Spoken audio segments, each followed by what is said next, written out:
Martes tayo ngayon, 21 na ng Hulyo 2026. Sa ulo ng ating mga balita, 6.7 billion pesos na bank tax records ni VP Inday Sara pinabubuksan ng impeachment court. Pagsubpina sa mga record ni VP Inday Sara, tinawag ng prosekusyon na isang tagumpay para sa katotohanan at accountability. Pangulong BBM pumalag sa pagtawag ng China na unggoy ang mga Pilipino. Big time oil price hike, kasado na. 2 pisong taas sa pasahe, hinihirit naman ang transport groups. 2 Pinoy seafarers patay sa Black Sea drone strike, isa pang Pinoy ang missing.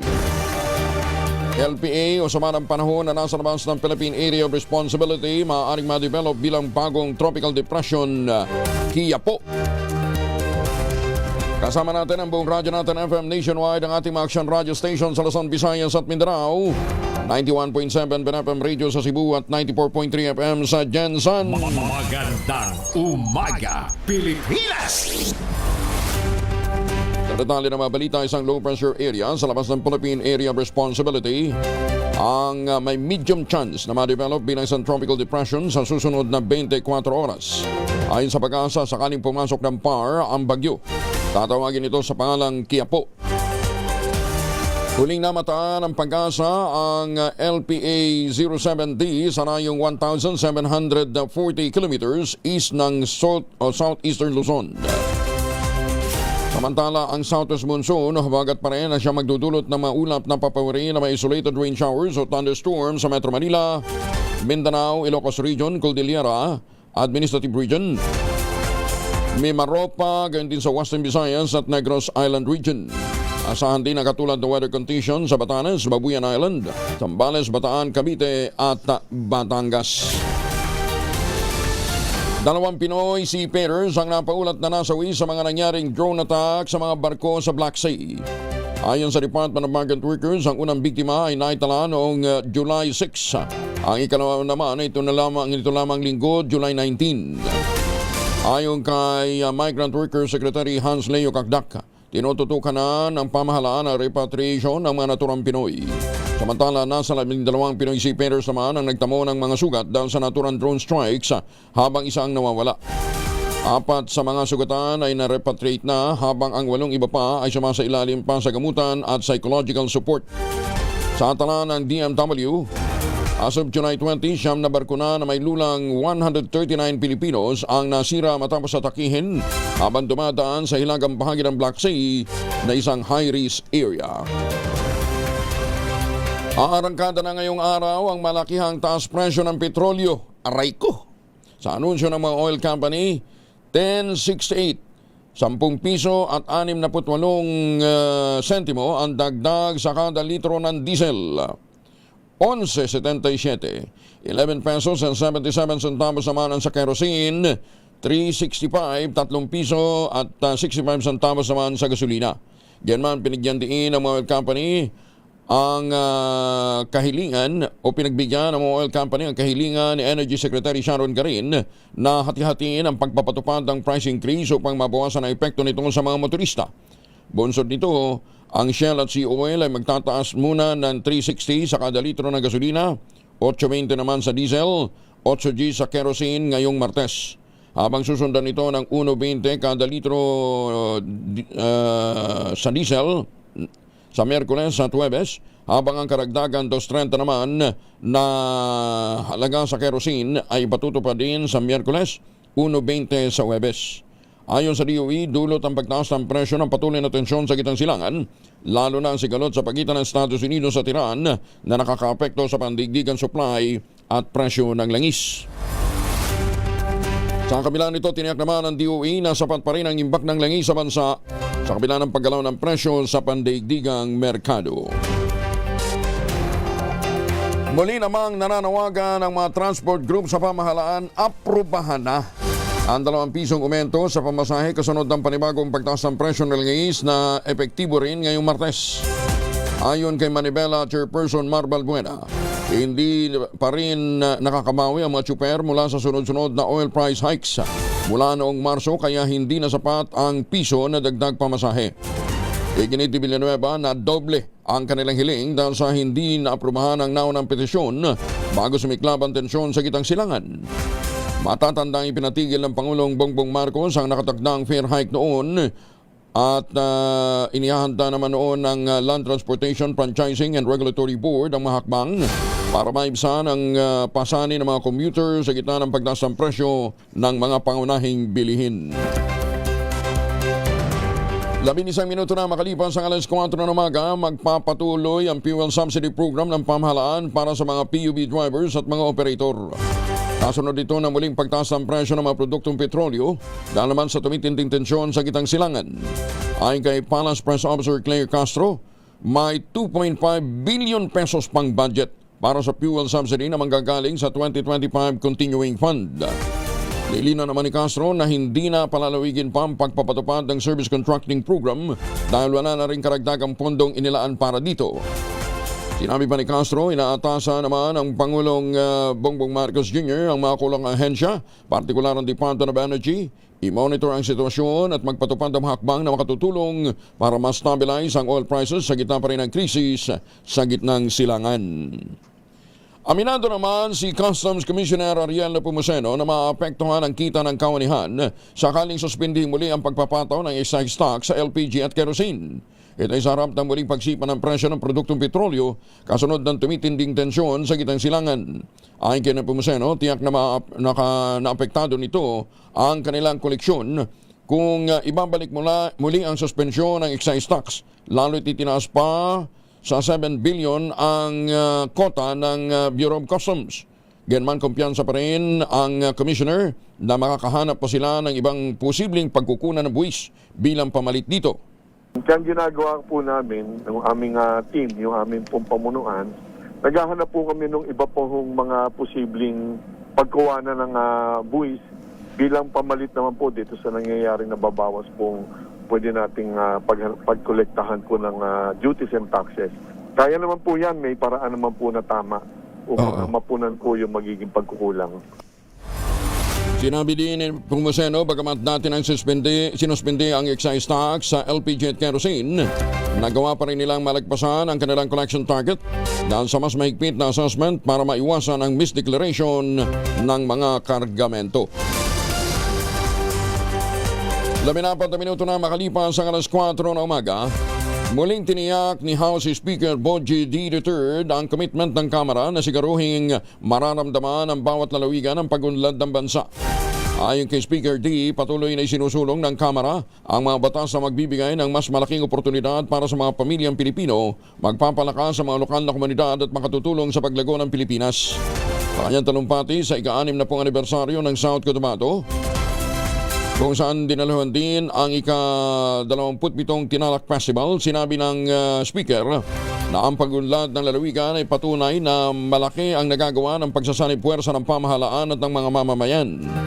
Ibinida rin niya ang panukalang inoprobahan ng Kamara gaya ng pagpapalawak sa government assistance to students and teachers in private education o GASPE, pagpapalakas ng Last Mile School Program at ang sinusulong na National Nutrition Program upang mapalawak ang mga programang pangkalusugan para sa mga bata. Iginitindi, patuloy na pinakikinggan ng kapulungan ang tinig ng pamahalang lokal at ng mga mamamayan upang matiyak ng bawat batas na kanilang ipinapasa ay tumutugon sa totoong pangangailangan at mga hamong kinakaharap ng bawat komunidad. Patuloy na lumalakas naman ang inisyatiba ng Marcos Administration na gawing moderno ang sektor ng pangingisda sa bansa sa pamamagitan ng pagpapatayo ng Philippine Fisheries Development Authority ng isang 96.7 million pesos na halaga ng ice plant sa lalawigan ng Timog Luzon. Layunin nito na mapanatiling sariwa ang mas maraming isda, mabawasan ang nasasayang na huli at mapatas ang kita ng mga komunidad ng mga mangingisda sa Kabikulan. Sinuri ni na Agriculture Secretary Francisco Tune Laurel Jr. at PFDA Acting General Manager Attorney Glenn Pangapalan ang mga pasilidad sa Bulan Fishport Complex. Kabilang ang 63 metric ton ice plants and ice storage bilang bahagi ng malawak na pagsisikap ng Department of Agriculture na mampalakas ang cold chain network ng Pilipinas at mapangalagaan o maproteksyonan ang halaga ng bawat huling isda. Ayon kay Secretary Chu Laurel, kasing halaga ng pagpapataas ang produksyon ng isda at pagpapalawak ng pamilihan ng pagkakaroon ng makabagong post-harvest facilities. Matatagpuan sa timog kanlurang dulo ng Luzon ang pasilidad. Ito ay nasa strategic location na mahalagang rutang pandagat na may nag-uugnay sa Bicol, Eastern Visayas at mga karatig lalawigang pulo. Teka muna, bakit ganun yun? Dito. Magandang umaga, Pilipinas! Gumugulong na ang proseso para sa nakatagdang aumento sa sahod ng mga manggagawa sa Central Luzon, Calabarzon at Cebu. Sa panayam ng programang 2x2 ng DCRH, sinabi ni Labor Secretary Francis Tolentino na inaasahang may patutupad na sa mga susunod na buwan ang bagong wage order sa mga nasabing rehiyon. Hindi pa niya maaaring ilahad ang eksaktong halaga ng aumento hanggat hindi nakukumpleto ang panghuling proseso ng Regional Wage Board. Ang nakaamba na ho ngayon at gumugulong na yung proseso, may mga consultation na, ay yung Region 3, Central Luzon, ito na yung mga Pampanga, Bulacan, Ayan. at yung 4A, yung Calabarzon, at itong, kung hindi ako nagkakamali, 7 pala, hindi ko nabanggit yung Cebu area. So, yan ay, Magsisimula sa July 25 ang 60 pesos na dagdag sahod para sa minimum wage earners sa National Capital Region. Paliwanag na Tolentino, ang posibleng pagtaas naman ng sahod ng mga above minimum wage earners ay magdidepende sa epekto ng wage distortion at sa magiging kasunduan ng mga employer at mga manggagawa. depende po sa iba't ibang kumpanya yan, meron pa yung tinatawag na wage distortion. Apo. Ang ibig sabihin po niyan, kadalasan nag-a-adjust din po yan kasi hindi nagpapang-abot yung mga managerial, supervisory sa minimum wage. So, dalawa pong step po yan. Unang-una po, paihiralin po yung CBA kung merong collective Kung may CBA sila. Mag-uusap sila. Apo. Yung sektor na manggagawa at yung management patungkol dito sa wage distortion. May ngaga sa mga kuturantanan sa Hinubaan, Negros Occidental. Nananawagan naman ang Foundation for Economic Freedom sa pamahalaan ipagpalibon muna ang pagpapatupad ng 85 pesos na aumento sa arawang minimum wage sa mga manggagawa sa Metro Manila. Paliwanag ng grupo, bagamat layunin ng wage hike na matulungan ang mga manggagawa, maaari din itong magdulot ng hindi inaasang epekto tulad ng pagtaas ng presyo ng mga bilihin. Nagbabala rin ang foundation na posibleng magbawas ang mga empleyado ng mga manggagawa o ganyan din ang oras ng operasyon ng mga kumpanya dahil maapektuhan ito ang operasyon ng negosyo. Ito makakaapekto din siyempre sa mga naghahanap pa lamang ng trabaho. Pinakamalaking tama rin umano ang mararanasan ng mga micro, small and medium enterprises o mga MSMEs dahil marami sa mga ito hirap pa sa mahinang demand at tumataas na gastusin dahil sa pagmahal ng langis sa pandaigdigang merkado. Babala pa ng Foundation for Economic Freedom ang biglang pagtaas ng sahod ay maaari ring magpahina sa pagpasok ng mga bagong pamumuhunan. Magdudulot din ito ng mataas na inflation na posibleng humantong sa mas mahigpit na mga hakbang sa pananalapi habang mahina pa rin ang paglago ng ating ekonomiya. Simak na sa serbisyo ang traffic enforcer ng Metropolitan Manila Development Authority na nahuling nag-counterflow sa EDSA Busway. Ayon kay MMDA General Manager Nicolas Torre III, nakuha sa video ang 52 anyos na si Jeffrey Tablan na dumaan sa bus lane noong July 16. Paliwanag ni Tablan, nagmamadali siyang umuwi matapos tawagan ng kanyang asawa dahil nahirapan umanong huminga ang kanilang 10 taong gulang na may Down syndrome. Ngunit ayon sa MMDA, mahigpit na pinagbabawal sa mga enforcer ang paggamit ng EDSA Busway. Sinabi rin ng opisyal na nakainom umano si Tablan bago magmaneho. Muntik pa nga niyang makasalubong ang isang bus na naglagay sa kanya at sa iba pang mga motorista sa panganib. Inamin din ni Tablan, uminom siya ng alak bago nagmaneho, ngunit iginit niya na hindi siya lasing at humihingi na siya ng paumanhin. Ayon kay Torre, maaari namang umapila si Tablan kung gusto niyang questionin ang parusang ipinataw sa kanya. Hindi nagustuhan ng Pangulong Ferdinand Marcos Jr. ang AI-generated video ng China Daily na naglalarawan umano sa mga Pilipino bilang mga unggoy. Ayon kay Palace Press Officer Clay Castro, napanood ng Pangulo ang naturang video at hindi ito katanggap-tanggap para sa kanya. Suportado rin ni Pangulong Marcos ang pahayag ni na Foreign Affairs Secretary Tess Lazaro at Defense Secretary Gilbert Teodoro na kumukondena sa nasabing propaganda video. Kahit sino man sa Pilipino, hindi magiging maganda ang pagtanggap, hindi matatanggap yung ganung paglalarawan sa mga Pilipino na bilang unggoy. Siguro meron lang tayo ilang opisyal na tanggap na sila unggoy, pero ang Pangulo ay hindi. Dagdag pa ng Malacanang, hindi kailanman tatanggapin ng Pangulo ang anumang mapang-alipustang paglalarawan sa mga Pilipino habang ipinapaubaya sa Department of Foreign Affairs ang mga susunod na hakbang kabilang ang posibleng pagpapatawag sa Chinese Ambassador na si Jing Quan. Inabulaanan ng Malacanang ang paratang ni Senador Alan Peter Cayetano na hindi sinuportahan ng Pangulong Ferdinand Marcos Jr. ang kanyang panukalang magbigay ng 10,000 pisong ayuda sa bawat pamilyang Pilipino.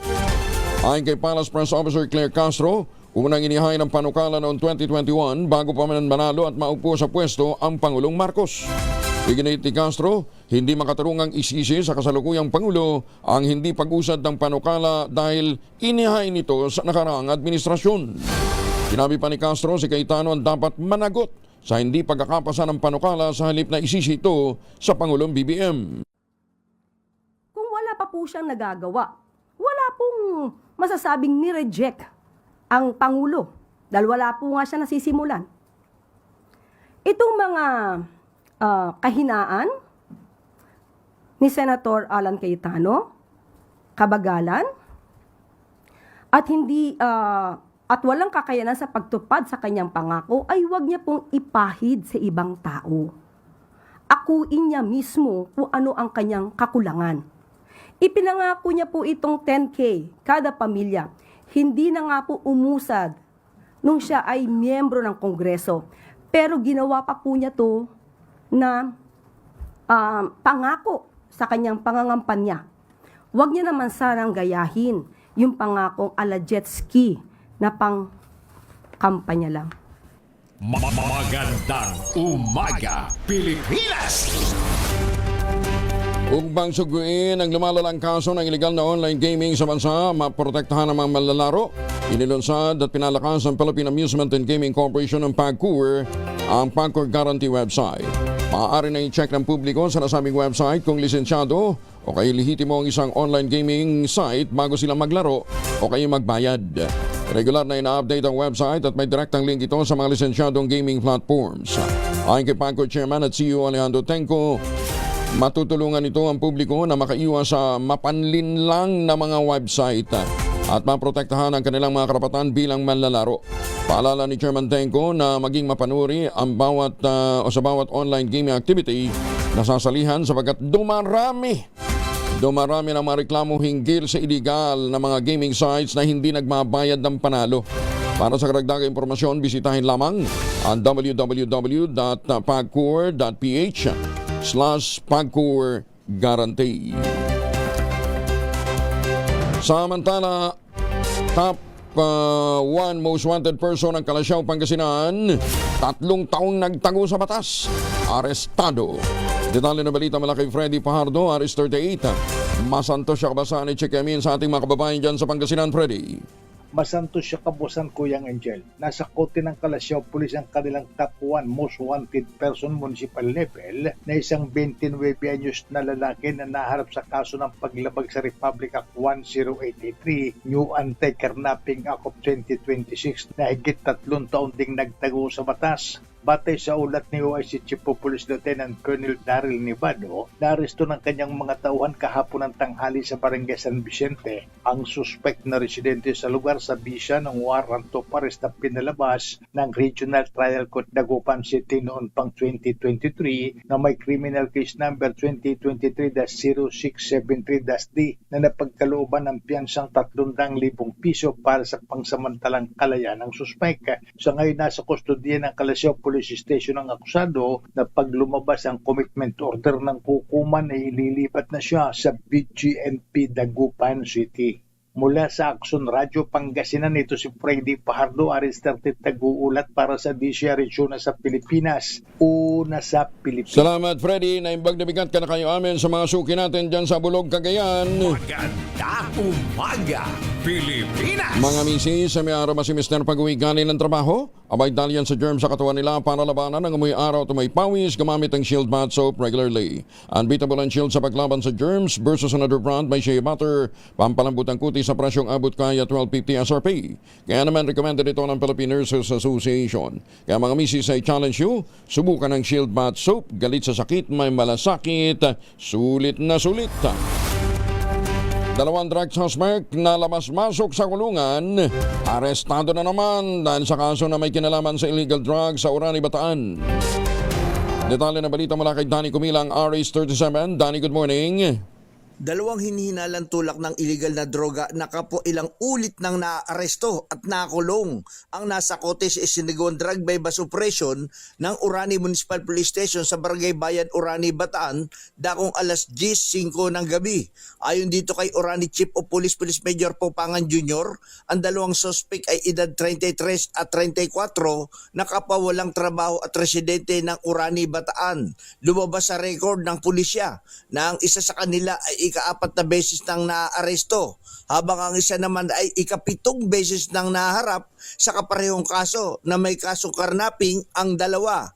Nakumpiska mula sa mga sospek ang humigit kumulang sa 2.5 gramo ng hininalang shabu na may standard drug price na 17,000 piso. Bypass money nagkakalaga ng 1,000 piso, Android cellphone na umano'y ginagamit sa transaksyon ng illegal na droga. Samantala, muling naaresto sa hiwalay na anti-drug operation ng mga tauhan ni Police Major Mantaib Jalman sa Barangay Daang Pari, Orion, Bataan ang isang 38 anyos na sospek na dati na ring nahuli sa kasong droga at nagtangkad tumakas sa kamay ng mga otoridad. Nakumpiska mula sa kanya ang tinatayang 5.2 gramo ng hininalang shabu na may tinatayang halaga na humigit kumulang sa 35,000.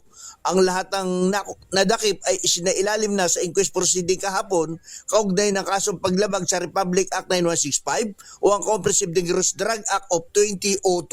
Dani Kumilang, RH37, DCRH, una sa Pilipinas, una sa Pilipino. Maraming salamat, Danny. May paama kay kayungan sa mga suki natin dyan po naman sa Pampanga. Bagong balita, bagong impormasyon. Kasama si Kuya Angelo Palmones. Magandang umaga, Pilipinas! Mga mamis po, pwede tayong mag-laundry day today ha. Kunot no ka ba kapag makapit, madikit at malupit ang mancha? All you need is pride. Ba't mapahirapan ang self-con sa pride? Easy at worry-free naman ang laundry. Sa Triple Stay formula, tanggal ang matitindi mancha based on test sa chocolate, mud and sebum man cotton. Gawa po ito ng ACS. Dako muna tayo ng Mindanao. Estudyante patay habang naliligo sa ilog sa Pasunanca River, Zamboanga City. Isang kasamahan nito ang na-rescue. Detalye ng balita mula kay Jun Di Makutak, RH19. Assalamualaikum, Brother Jun. Nauwi sa trahedyang masayang piknik ng dalawang magkaklaseng babae sa Zamboanga City. Makaraang biglang tumaas at rumagasa ang kalmadong tubig ng Pasunanca River. Ayon sa Zamboanga City Disaster Risk Reduction and Management Office, nasa gitna ng ilog ang dalawa kasama ng iba pang naliligo nang abutan ng pagragasa ng ilog dahilan ng pagkalunod patay ng isa na kinilalang si Natalie Ramos, 15 years old, habang na-rescue naman ang kaibigan nitong isa ring estudyante. Lumalabas sa investigasyon na nagpaalam umano sa kanilang mga magulang ang dalawang dalagita na may dadaluhan umano silang school activity. Subalit ang paliligo sa ilog pala ang kanilang destinasyon. Nawatid na malakas sa mga pag-uulan sa makabundukang bahagi ng Zamboanga City na ang daluyan ay ang Pasunanca River dahilan ng pag-apaw ng ilog. Nagawa namang nakaligtas sa iba pang naliligo na kumapit sa mga inanod na punong kahoy. Pinangunahan naman ni Zamboanga City Mayor Kaimer Olaso ang rescue operation sa mga biktima, katuwang ang mga barangay officials, BFP at ng CZDRRMO. Mula sa Central Mindanao, RH19, Jun Di Makutak, DZRH, una sa Pilipinas, una sa Pilipino. Shukran, Jun. Maraming salamat.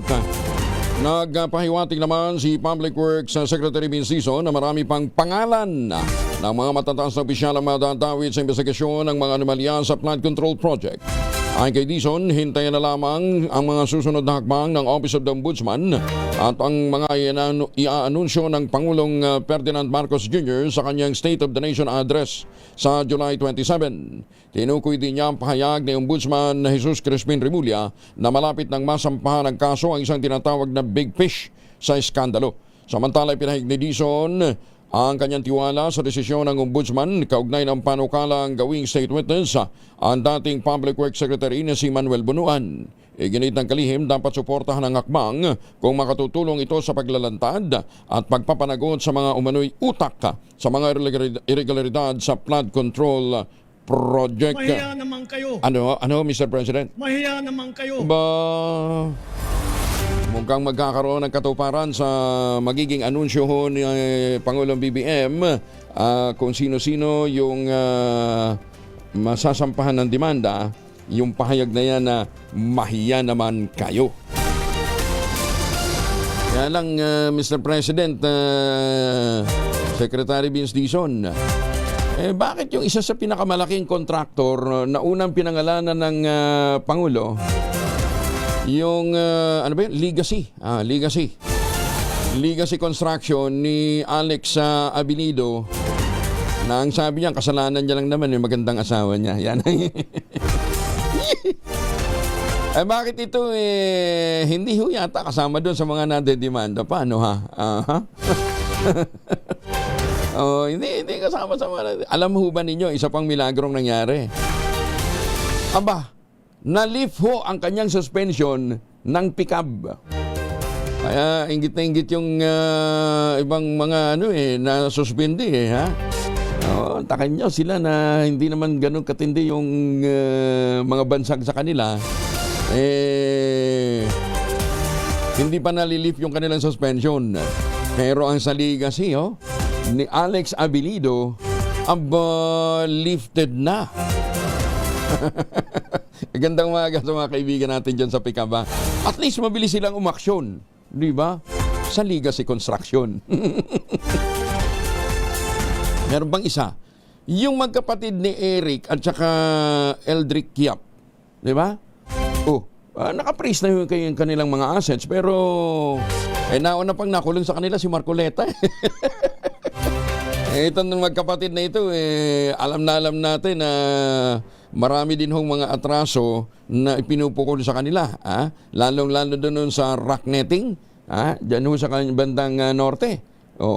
Ang tanong ho nila, ang tanong nga, bakit hanggang ngayon? Ala pang arrest warrant, ala pang malinaw na demandang nakapile dito sa magkapatid na Yap. Dahil ba sa 5 baboy? Ayan, yun ba yung mabigat na dahilan? 5 baboy, hindi pala 5 baboy. 5 baka. Ang ganda naman ng baboy. 5 baka. Dahil ba sa 5 baka? O dahil sa 2 tonto? Gandang umaga, Pilipinas! Ilang beses tinangkang lumabas ang bansa ni dating House Speaker Martin Romualdez sa kabila ng umiiral na precautionary hold departure order mula sa Sandigan Bayan. Ayon kay Assistant Ombudsman Miko Clavano, nakatanggap sila ng intelligence report na nagpapakitang may mga pagtatangkong umalis ng Pilipinas si Romualdez. Well, ito nga, nananawagan mo kami sa mga ahensya na may kinalaman sa border security at siguro yung mga ating mga law enforcement agencies na sana po ay bantayan niyo na po yung mga galaw, no? Dahil nakakuha po ang office natin ng intelligence reports na kahit meron na po siyang precautionary hold departure order, may balak pa din po siyang umalis. Naghain na ang ombudsman ng 2 magkahiwalay na reklamo para naman sa preliminary investigation laban kina Romualdez, dating Congressman Saldi Co at iba pang nasasangkot kaugnay ng manoy flood control scandal. Kabilang sa mga kasong inihain ang plunder sa ilalim ng Republic Act 7080 at paglabag sa Anti-Money Laundering Act. Hindi manghihimasok ang Pangulong Bongbong Marcos sa anumang investigasyon kaugnay ng flood control scandal na kinasasangkutan ng pinsang si dating House Speaker Martin Romualdez. Ayon kay Palace Press Officer Claire Castro, hindi nag-react ang Pangulo sa mga ulat hinggil sa kakambang paghahain ng kaso ng Office of the Ombudsman laban kay Romualdez. Iginit ni Castro, ang Pangulong BBM na mismo ang nagsabi na sundan ang lahat ng ituturo ng mga ebidensya kaugnay ng flood control probe kahit sino pa ang maapektuhan. Nito lamang Biyernes, sinahayag ng Ombudsman na malapit na nilang ihain ang kasong plunder laban sa dating House Speaker, bagay na handa naman umanong harapin ng mambabatas. Maray namang itinanggi ng kampo ni dating House Speaker Martin Romualdez ang maligasyon na ilang beses umanong tinangka ng mababatas na tumakas sa pananagutan. Ayon kay Attorney Elaine Atienza, tagapagsalita ni Romualdez, kailanman na hindi nagtago ang kanyang kliyente sa harap ng mga kinasasangkutang kontrobersiya kaugnay ng flood control scandal. Sa katunayan na niya, hinarap ng mababatas noon ang Independent Commission for Infrastructure at handa rin itong humarap sa Office of the Ombudsman. Iginiit pa ni Attorney Atienza na sa Pilipinas lamang si Romualdez at mananatili ito sa bansa hanggang sa mabigyan nito ng pagkakataong malinis ang kanyang pangalan. Samantala, nilinaw naman ni Attorney Atienza na mismo ang Office of the Ombudsman na ang nagsabi, hindi pa nakukonvict si Romualdez sa anumang offense at wala umanong naihahain pang mga kasong kriminal laban dito sa Sandigan Bayan. Magbibigay din pa ni Attorney Atienza, sasagot lamang ng buo ang kanilang panig kapag formal nang isinilbi ang kopya ng reklamo. Pero nga naman, kung talagang gugustuhin umalis ng Pilipinas, ang dali-dali. Via backdoor. Para naman sinabi din ho ng ombudsman na napakahina ni Romualdez kung talagang gusto niyang tumakas, yung ibang kayang-kayang magtago ng matagal hanggat gusto nila. Anyway, hintayin natin ang mga magiging development. Wanted ng Caloocan City na naharap sa kasong prostrated murder na timbog sa Northern Samar. Detalye na balita mula kay Jane Galit Bantayan. Aris 34, Jane, may buntag. Nadakip dito sa lalawigan ng Northern Samar ang isang wanted sa Caloocan City na nahaharap sa kasong prostrated murder. Ang wanted ay nahuli sa barangay ng MacArthur, Lavisaris, Northern Samar. Ngunit ayon sa ulat ng PNP, kasalukuyan itong naninirahan sa bayan ng Bubon, Northern Samar. Ang nasabing wanted ay naristo ng Bubon Police sa bisa ng warrant of arrest dahil sa kasong procedural murder. Isa itong senior citizen at nagtatrabaho bilang magsasaka sa naturang bayan ng Bubon. Ang nasabing warrant laban sa nasabing wanted ay mula sa Regional Trial Court, National Capital Judicial Region Branch 121, Caloocan City. Halagang 200,000 pesos ang inilagak na piyansa ng korte para sa pansamantalang kalayaan nitong wanted. Kasalukuyan itong dinala muna sa kustodiya ng Bubon Police at nakatakda itong ibiyahe patungo sa Caloocan para sa muling pagharap nito sa korte. Hinunok muli ng PNP ang publiko ng pagkikipagtulungan laban sa pag-aaristo sa mga wanted persons. Mula sa Aksyon Radyo Katarman, RH34 Jane Galit Bantayan ng DZRH. Una sa Pilipinas, una sa Pilipino. Daghang salamat, Jane Galit Bantayan. 39 na makalipas ang alas 4. Aba, doon ho sa mga Pilipino dyan ho sa Hong Kong. Magandang umaga ho sa inyo. Magandang umaga din sa mga suki natin dyan sa Taipei, Taiwan. Sa magandang umaga sa mga taga-Macau, sa mga Pilipino dyan po sa Middle East. Good morning. Lalong-lalo na ho sa ating mga OFW na kasalukuyan pong naglalayag. Maneban lang, good morning. Kay Ginoong Jose Ramonulod, magandang umaga din po sa inyo at sa lahat ho ng mga suki natin dyan sa iba't ibang panig ho ng bansa. Ayan, magandang umaga ho sa inyo. Ngayon, doon ho sa mga pabalik na ng Pilipinas, huwag na tayong magpasalubong ng imported na tsokolate. Meron po tayong tangerine chocolate. Ang tangerine chocolate po ay brand ng mga magdiniyog ng mga magsasaka dyan po sa lalawigan ng Quezon. Sa tulong po ni Dr. Helen Tan, yung po mga planting material ng kakao galing Davao, tananim po yan, hinakot po yan at dinala dyan sa Quezon para maitanim. Kaya ngayon nagpo-produce na ho sila ng dekalidad na cacao beans pinaprocess para maging tangerine chocolate. Available po yan sa 0919-095-5935. May mahigit 10 variants po ang tangerine chocolate. Ang mga raw material galing din po sa ani ng ating mga magsasaka. At sabi nga po ni Dr. Helen Tan, sino bang magmamalasakit sa Pilipino kundi ang kapwa Pilipino? Kaya sa bawat tangkilik natin ng tangerine chocolate, pinalalakas natin ang loob ng ating mga mga magsasaka. Pinalalakas natin ang ating lokal na ekonomiya. Tangerine Chocolate 100% gawang lokal, but Taste and Looks Global, tinulungan ito ng DTI at ng DUST. Tangerine Chocolate 100% gawang atin. Pakiusap ni Dr. Helen Tan, sana naman ay ating tangkilikin. Bagong balita, bagong impormasyon. Kasama si Kuya Angelo Palmones. Magandang umaga, Pilipinas! Mga natatanging programa sa telebisyon at radyo pinarangalan sa ginanap na PAMAS Broadcast Awards Night sa Manila Hotel. Aba, syempre nag-attend doon si Morley Alinio. Good morning, Morley. Gising na ang showbiz! Rampa na Pilipinas! Good morning, Kuya Angel! Congratulations nga pala muna sa gabi ng lagim dahil kagabi ay nanalo ito sa kauna-unahang PAMAS Broadcast Awards Night na ginawa sa Manila Hotel. Congratulations! Well, eto na yung iba pa mga winners. Hindi na natin iisa-isahin pa kasi napakadami na ibinigay ng PAMAS para sa kanilang rekognasyon, para sa magagandang palabas sa telebisyon at programa sa radyo. Ang Best Lifestyle Show ay ang Biyahe ni Drew. Sumunod nito ang Best Host Public Service ay ang Cara David at Ivana Alawi na nagtay. Samantala, ang Best Magazine Show naman ay ang Rise and Shine. Samantalang Special Citation for Excellence ay ang The Children's Arts Education ng Sining Bulilit. Best Variety Host na dumating kagabi pagkaganda-ganda ni Vice Ganda. Best for Entertainment ay si Vice Ganda rin ang nanalo. Well, sa Best Screenplay Series Anthology ay ang nanalo naman ay ang Batang Quiapo ni Coco Martin. Best Director Series ay ang programa din uli nitong si Coco Martin na Batang Quiapo. Si Joel Lamangan ang tumanggap ng award nitong si Coco Martin.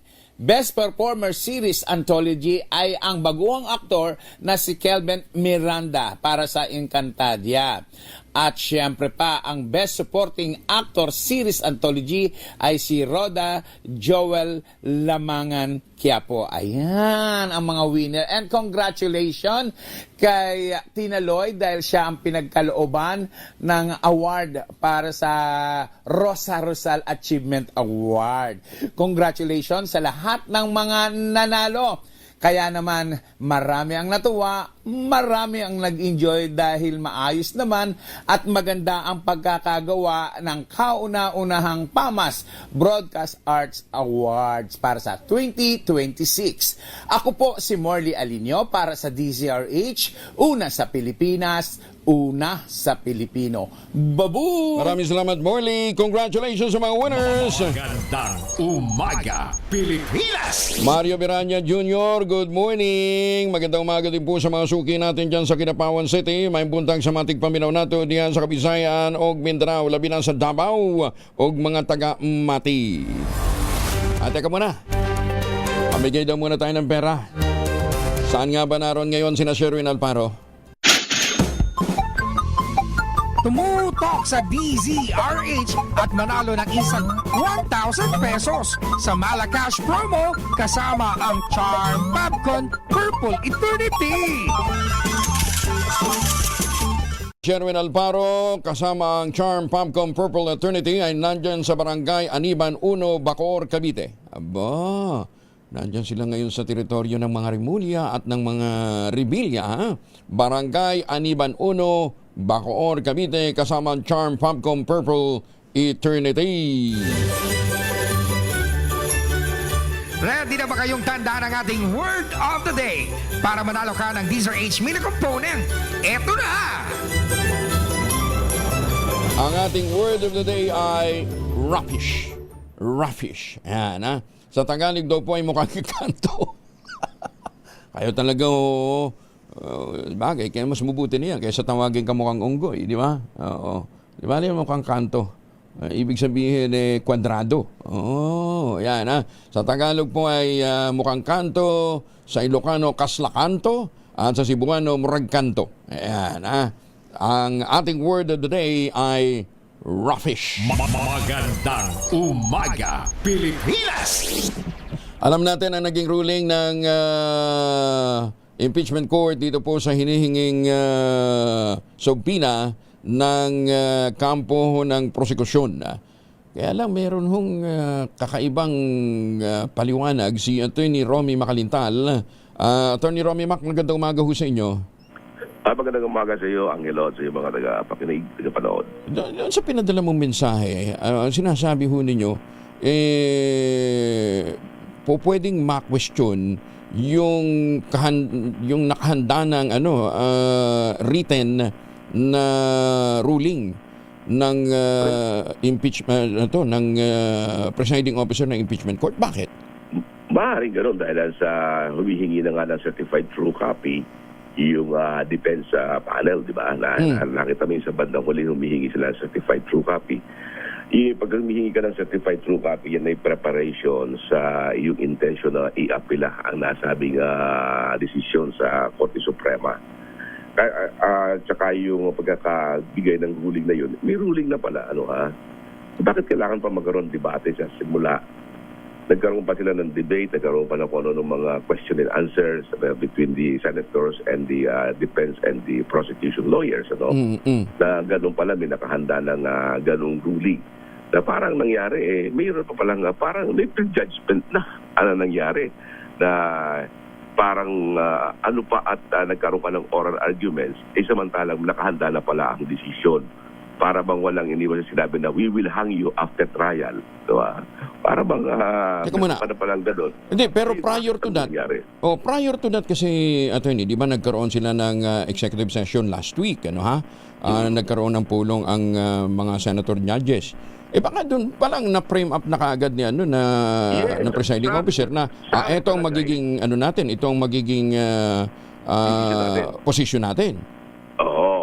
Sa akin nga parang gano'n. Pero ang sabi ko nga, bakit kailangan pang magkaroon ng question and answer? Bakit kailangan pang magkaroon ng tanungan na yung sa simula?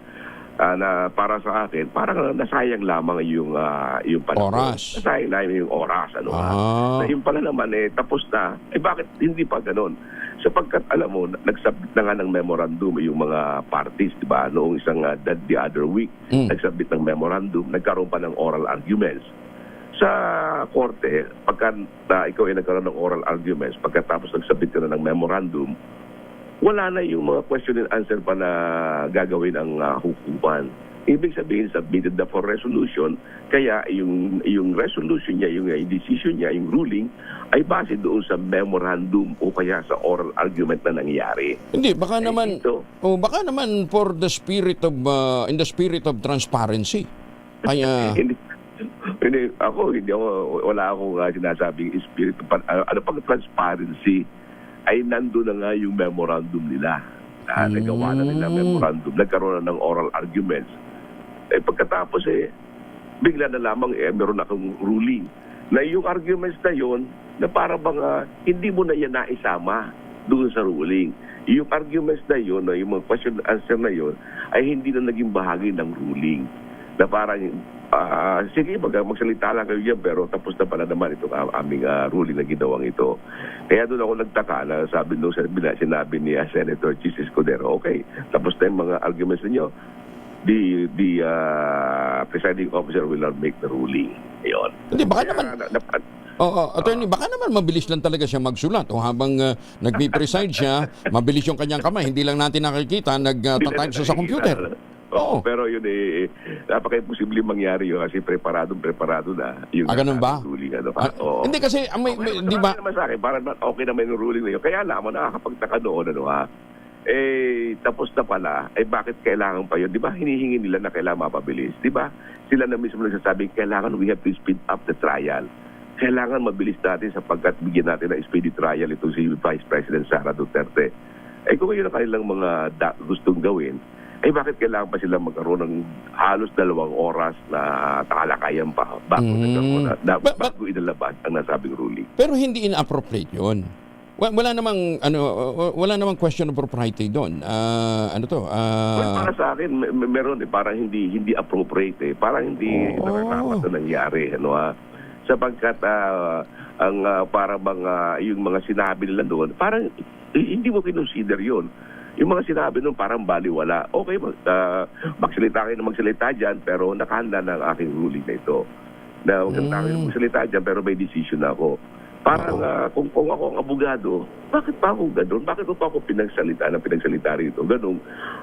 Meron ka na palang ruling dyan. Dapat noon, pagbukas ng impeachment court, yun ang para bang promulgation of decision. Yun ang tama doon. No? Para bang magpo-promulgate ka na lamang ng decision. Parang walang iniwan sa korte na kapag ka-promulgation of decision, patatayuin lamang ang akusado. Is the accused present? Yes, the court is now ready to promulgate the decision. Parang sa jury na mapanood natin, diba? Is the jury ready? What is the verdict? Hindi mo na sila sabing, defense panel, what can you say? O salita sila, okay, the verdict, andito na yung verdict namin. So, sa bagay sa during trial, hindi ganun kahaba din ang ginagawang ruling ng ng judge, di ba? Sabi lang, okay, what is the decision of the court? The decision wherefore the court now decides that ganito. Hindi mo na isa-isa yung pang Oo nga naman, Yun ang nangyari. Kaya para sa akin, bakit kapag gagawa ng napakahabang oral arguments ito, di ba gusto mo speedy trial? Yun ang sinasabi natin Kaya sa akin, kailangan talaga mapabilis natin yan. Yung mga hindi na kailangan gawin, huwag nang gawin. Pero, kaya rin ang aking position na, mamaya tatawagin naman nila si NBI Director Matibag, di ba? Bakit pa tatawagin si NBI Director Matibag? kayo naman, attorney, para bang hindi nyo alam kung ano ding desisyon ng karamihan ng mga senator judges. Para namang hindi natin alam kung saan pupunta ito. Hindi mo alam kung saan pupunta. Tingnan mo nakita ko doon. Tingnan nila yung pre-trial brief. Sa pre-trial brief ng prosecution, sabi ng prosecution, bakit namin pre-present sa Matibag? Number 1, to prove that he is the NBI director. Sino ba hindi nakakilala sa kanya? Okay. Diba? Tapos, second, sabi niya, nakatimis po sa itong pre-trial order ng pre-trial brief nila. Second, in order to confirm the investigation and the results of the investigation. Hindi ba nagkaroon na ng testimony si Kalilong at saka si Lotok? They already confirmed all this. So ano mangyayari sa testimony ni Matibag? Ang testimony lamang niya ay para lamang i-corroborate, dagdag lamang sa laysay doon sa sinabi noong si Lotok at saka ito si Kalilong. So again, gagawa na naman sila na napakahabang salaysay dito. Ulit-ulitin naman sinabi ni Kalilong, corroborative lamang yan. Nasabi ng Korte Suprema, kung corroborative lamang yan, kung dagdag na salaysay lamang yan, huwag na. Kasi sayang din naman ang oras. 25 million lang naman doon ginagastos natin araw-araw. 25 billion nga yan. 25 million lang naman galing sa taxpayers' money. Ano ba naman? Sayang naman ako yung mga nangyayari yan. Di ba gusto nating ipa-speed it up? Tama na yung nasabi nung sinabi nung si Cadillo at saka si Lotok. Tama na yun. Punta na tayo doon sa mas matitindi na mga aligasyon nila. Yung sa mga confidential funds. Yan ang hinahanap ng taong bayan Yan ang hinahanap nila na marinig ano ba talaga yung mga ebidensya. Lalo na ngayon na nag-rule na ang Senate Impeachment Court na pwede nang buksan yung mga documents na ito. Move on na tayo ngayon. Tama na yung threat na yan. Ang nangyayari ngayon, pinag-uusapan nila, definition ng grave threat, definition ng sedition. Hindi naman yun ang issue. Ang issue ay high crime. Wala namang, hindi naman sinasabi sa saligang batas na grave threat and inciting to sedition ang pwede maging impeachable offense. Walang ganun sa saligang batas. Ang crime na sinasabi ay high crime. And there is no such thing as high crime na define ng Korte Suprema. Wala pang definition yan. 25 million ang ginagastos natin araw-araw sa impeachment trial, pero yun pong pondo para sa mga senior citizen. Naghihintay ang tagal-tagal na. Sa ating mga senior citizen hindi na ibibigay. Ang dami nang umiiyak sa ating mga senior citizens.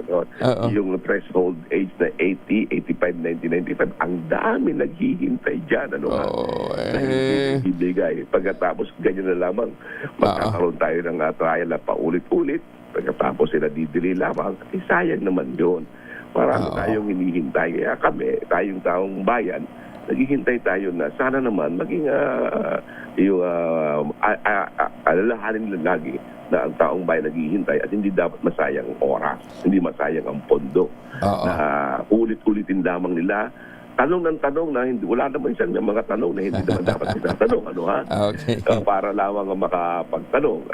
Kung hindi na kinakailangan itanong, huwag nang itanong, huwag nang uulitin. Kung naitanong na ng ibang mga judges, huwag na nilang itanong para Para wag nang humaba ang talakayan, gumastos ng mas marami, ilaan na lang natin ang pondo sa mga senior citizen. Ha? Yes. I submit to your wisdom, the gentleman from the senior citizen sector.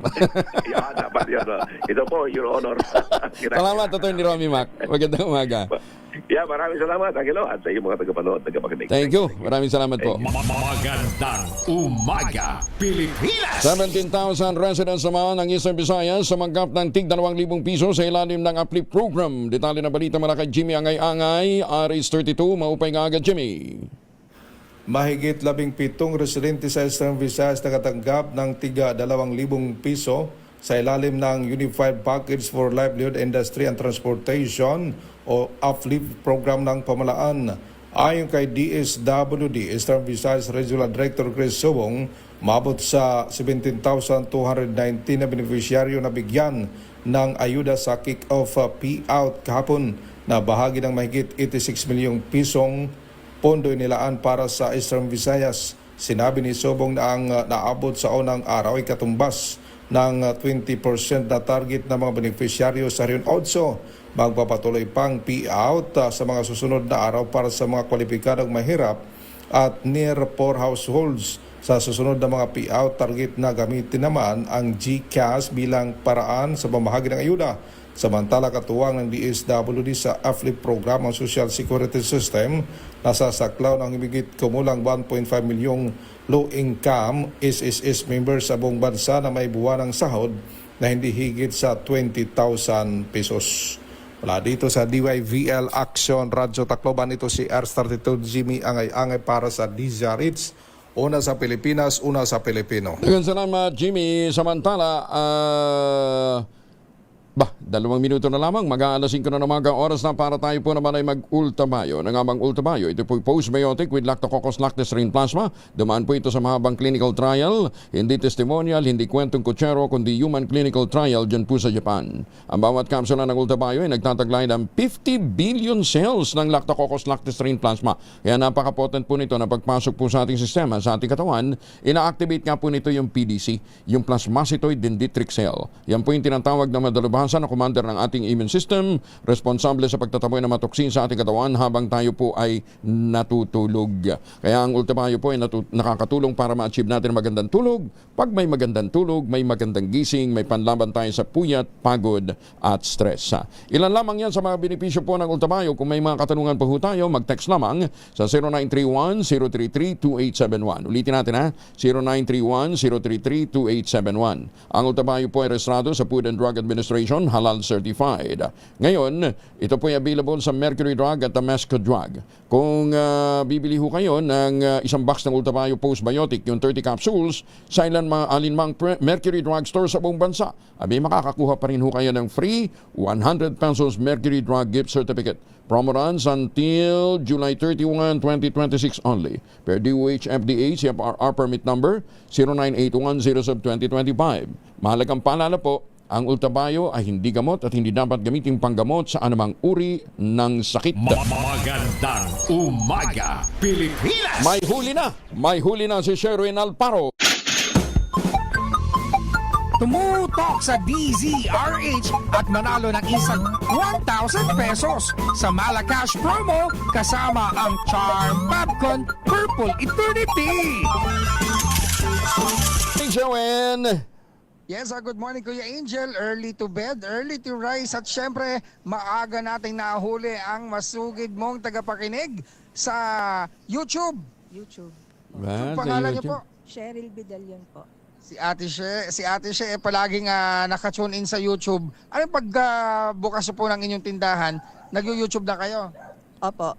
Pag bukas ko po ng 3:45, nakatutok na po ako sa DCRH. Ayan, dahil sino paborito mong announcer tuwing umaga? Angelo Palmones po. Angelo Palmones! Ito Oh. merong hang 1,000 pieces! Ate, Salamat po. bakit ka aga mo namang nakatutok sa radyo? Palagi po ako nakikinig para alam ko po yung mga nangyayari sa araw na to. Ganon. Anong probinsya? Anong probinsya ni ate? Cavite po. Bacoor. Cavite, taga Bacoor, Cavite. Pero yan Apo. sa iyo yan tindahan na yan. Opo, sa akin po. Ay, marami ka na pala. Bawiin mo na lang yung premyo, Sherwin. Hindi, joke lang yun. Opo, thank you ate ha. Salamat to ha. Salamat din po. Ayan. Ako, bukod dyan, meron ka rin tatanggapin na Charm Popcorn Purple Eternity, bango ng 1,000 bulaklak. Kapag ginamit ito sa inyong mga labahan at sa mga anlawin, Charm Popcorn Purple Eternity. At syempre meron ka rin Deezer H T-shirt. Yan ang pinakabago disenyo na Deezer H T-shirt. At ang grocery mula naman sa ACS at sa DZRH. Kailangan, Ate She, masagot mo yung ating word of the day para makuha naman yung ating medium component. Rafish po. Rafish! Mukhang kanto. Yan, yung mga asal kanto, ganyan daw pala yun. Rafish. Dahil dyan, nakuha mo yung ating medium component atid sa atin ng Astron, alagang maaasahan. Ano masasabi natin, She? Maraming salamat po. Walang ano man, Ate She, tuloy lang ha. Tuloy-tuloy lang sa pakikinig. Ang aga nun, ha? Oo. Sige. Tuloy-tuloy lang pakikinig sa DZRH. Ate She, dahil hanggang mamaya po yan, mamimigay pa rin tayo ng papremyo. At nabubulol na nga si Kuya Angel. Dahil ano ba sasabihin ko tuloy? Ikaw rin, nakakalimutan di akong sakit kasi pa ako eh. Dahil kapag nahuli namin kayo nakatutok sa DZRH, baka kayo nasusunod nating winner sa DZRH, Malacash promo kasama ang Charm Popcorn Purple Eternity RH number 6, Sherwin Bata Alfaro DZRH, una sa Pilipinas, una sa Pilipino. Tumutok sa DZRH at manalo ng isang 1,000 pesos sa Malacash promo kasama ang Charm Popcorn Purple Eternity. Isang oras, 3 minuto na makalipas ang alas 5 ng umaga. Pilipinas, kasama si Kuya Angel. Angelo Palmones. Si Ma'am Chanel Dominguez mula sa Pag-asa, kasama na rin natin. Tuloy pa bang mga ulan dyan sa may bandang Zamboanga? Ma'am Chanel, good morning. Magandang umaga din po sa inyo, Sir Angel. Magandang umaga din po sa ating mga taga-subaybay para po sa ating weather update. Yes po, posible pa rin po makaranas ng mga kalat-kalat na pag-ulan dito sa may Zamboanga Peninsula ngayong araw. Kasama na rin ang Western Visayas, Negros Island Region at BARM. Sa Metro Manila naman at nalalabing bahagi ng ating bansa, magiging maaliwalas naman ang panahon. Pero asahan din po natin yung init at alinsangan lalo na sa tanghali hanggang hapon na may mataas na tsansa ng mga localized thunderstorm pagdating sa hapon at sa gabi. Sa ngayon po, meron tayong minomonitor na low pressure area sa labas ng ating Philippine Area of Responsibility. Huling na mataan sa layong 1,630 kilometers east ng southeastern Luzon. Sa ngayon po, medium chance po ito na maging isang ganap na bagyo, meaning mababa po yung chance niya na maging ganap na bagyo within the next 24 hours. Pero sa mga susunod na oras, susunod na araw ay tumataas na rin po yung posibilidad nito. Posible itong pumasok ng ating Philippine Area of Responsibility mamayang hapon or bukas ng madaling araw. Once na naging ganap na bagyo po ito, ay papangalanan po natin itong Quiapo. So ito po, marami pa pong posibleng changes po dito po hinggil sa magiging track or yung magiging intensity po nito. So tutok po tayo lagi sa updates na nilalabas ng Pag-asa. Yan po muna latest dito sa Pag-asa with the Forecasting Center. Chanel Dominguez po, magandang umaga. Chanel, bakit naging case si Quiapo? Hindi ba wala nga palang Q sa Pilipino. Ano po kasi yung Quiapo po is water cabbage po siya or water lettuce. Doon din po nanggaling yung word na Quiapo. Pero yung talagang spelling niya, Quiapo. Quiapo. Ganun ba? Water cabbage. Opo, water cabbage. Kamag-anak ng kangkong. Opo. Ayun, pinaganda mo pa, Quiapo. Kangkong din yun eh. Teka muna, anong characteristics ni Quiapo? Matubig? Hindi pa po natin alam pero sa nakikita po natin, posible din po itong humila ng habagat na magpapaulan po sa malaking bahagi po ng bansa po natin and weekend po ito. Ano to? Ano siya? Mabilis bang gumagalaw? Ano speed uli ngayon? Sa ngayon po, hindi pa po natin na monitor yung speed kasi low pressure area pa lamang po ito. Pero nakikita po natin sa latest analysis po natin, possible po Friday po yung lapit niya sa kalupaan dito po sa may Babuyan Islands or Cagayan area po. Sa norte ang tumbok niya. Yes po. Pataas naman siya. Yes po. Sige, okay. Ma'am Chanel, salamat ha. Mag-ingat din. Yes po, maraming Magandang umaga. Si Ma'am Chanel Dominguez mula po naman sa Pag-asa. Magandang umaga, Pilipinas! Ayuda sa mga magsasakang maapektuhan ng El Nino, pinag-uusapan na ayon naman sa Malacanang. Detalye na balita mula kay Let Narciso, RH14. Let, good morning. Tiniyak ng Malacanang ang maagap na pagtugon ng pamahalaan sa epekto ng El Nino. Ayon kay Palace Press Officer Claire Castro, pinag-uusapan na ang pagbibigay ng ayuda sa mga maaapektuhang magsasaka, lalo na sa mga talagang hindi makapagtatanim dahil sa kawalan ng tubig. Binanggit rin ni Castro na ngayong linggo ay magkakaroon ng cloud seeding operation para madagdagan ang tubig sa Magat Dam na sumusuporta sa mga magsasaka para sa kanilang patubig. Gagawin anya ito ng Department of Agriculture, katuwang ang Philippine Air Force. Ngayong panahon ng taniman, sinabi ni Castro na namimigay na ang DA ng mga binhi at pataba sa mga magsasaka. Una nang pinayuhan ni Pangulong Bongbong Marcos ang mga magsasaka na magtanim ng high-value commercial crop gaya ng pakwan, luya, ube, mani at talong, imbes na palay na nangangailangan ng mas maraming tubig. Ito si Let Narciso para sa DZRH. Una sa Pilipinas, una sa Pilipino. Maraming salamat, Let. Kasama na natin si Atty. Ade Pajardo, ang spokesperson at isa sa mga abogado ni Congressman Martin Romualdez. Attorney, magandang umaga po. Yes, sir. Good morning po sa inyo at sa lahat ng ating mga kababayan. Bakit po kaya may mga ganong pahayag ang kampo ng ang ombudsman na may mga attempt na pumuslit ng dating House Speaker? Yun nga po, hindi natin alam kung saan po napupulot yung mga ganyang impormasyon, no? Kasi mula sa poll, hindi po umaalis si former speaker dito sa ating jurisdiction. Lagi siyang handa na humarap sa lahat ng mga investigasyon. So hindi po alam natin kung saan napupulot po ng Office of the Ombudsman yung ganyang balita po. Hindi, tsaka kung gugustuhin niya mang umalis, anytime, pwede naman siyang umalis dahil ano yun? Ano nga yung whole departure order niya? Meron po siyang preliminary whole departure order. Preliminary whole departure order. Yes, po. Yung application po ay noon pa, no? Parang 3 months ago. Pero nagtataka kami, wala namang kaso, nag-file ng ganun, ng application. At hanggang ngayon,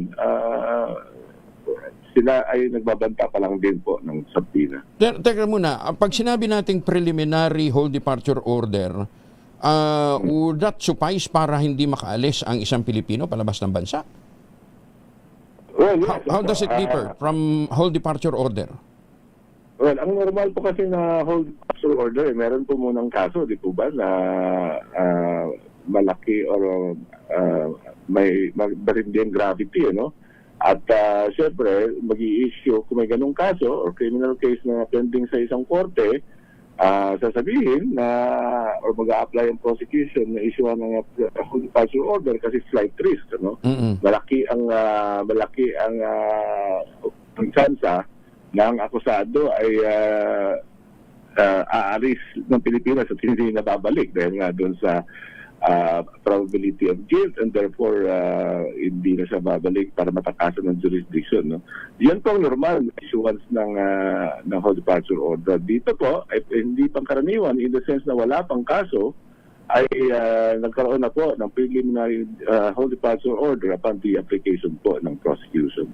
But that will suffice para hindi siya makalabas ng bansa. Kung pwedeng yung balita mo po, yun ang monitored. Monitored? Yes, opo. Kaya nga kami nagtataka kung saan nakuha yung ganyang impormasyon kasi hindi naman po nagtangka na umalis ng Pilipinas si Congressman Romualdez. Nandito lang siya at handa pong humarap sa investigasyon. Tsaka sa dami niyang kakilala na po pwedeng tumulong sa kanya kung gusto niya talagang tumakas ng Pilipinas. Noon niya pa nagawa. Ayun nga po, yung ibang simpleng tao hindi nga nakayanan. Pero siyempre, hindi natin ginagaya yan. Ang dating speaker ay talagang nagtitiwala na wala namang ebidensya against him, so there's no reason to to flee the country. Oo. So anong gagawin ho ninyo with this pronouncement coming from the Ombudsman? Well, yan po ay kami nagtataka at siyempre nababahala dahil wala namang basihan, no? At parang ang epekto lang nito ay siyempre nagkakaroon tuloy ng perception yung ating mga kababayan na mukhang guilty si Congressman Romualdez dahil mapagtatangkang pagtakas, no? Kasi siyempre dahil sa may presumption sa ating batas na flight is an indication of guilt, no? Na parang ebidensya na ikaw ay guilty or talagang meron kang pananagutan sa batas dahil ikaw ay nagtangkang umalis. So kami po ay nag-aaral ng ating options under the law, what to do with this information. Kahapon lang po yan sinampulat sa atin. At feeling natin na hindi naman kailangan pagsasabi yung mga bagay na wala namang basihan, no? At wala namang dahilan, no, para tumakas ang former speaker. Attorney Adi Pajardo, thank you for joining us. Magandang umaga po. Salamat. Magandang umaga din po at salamat sa pagkakataon. Magandang umaga, Pilipinas! Patuloy tayo sa iba pang mga balita. Pinaburan nga ng Senate Impeachment Court ang hirit ng prosekusyon ay subpina ang financial records sa mga kasawang BP Inday Sara at Attorney Manasseh Carpio. Ayon sa presiding officer na si Senator Chis Escudero, ang naturang records ay may direktang kaugnayan sa pagtalakay ng Article 2 ng impeachment complaint nakasentro sa hindi maipaliwanag na yaman ni BP Inday Sara.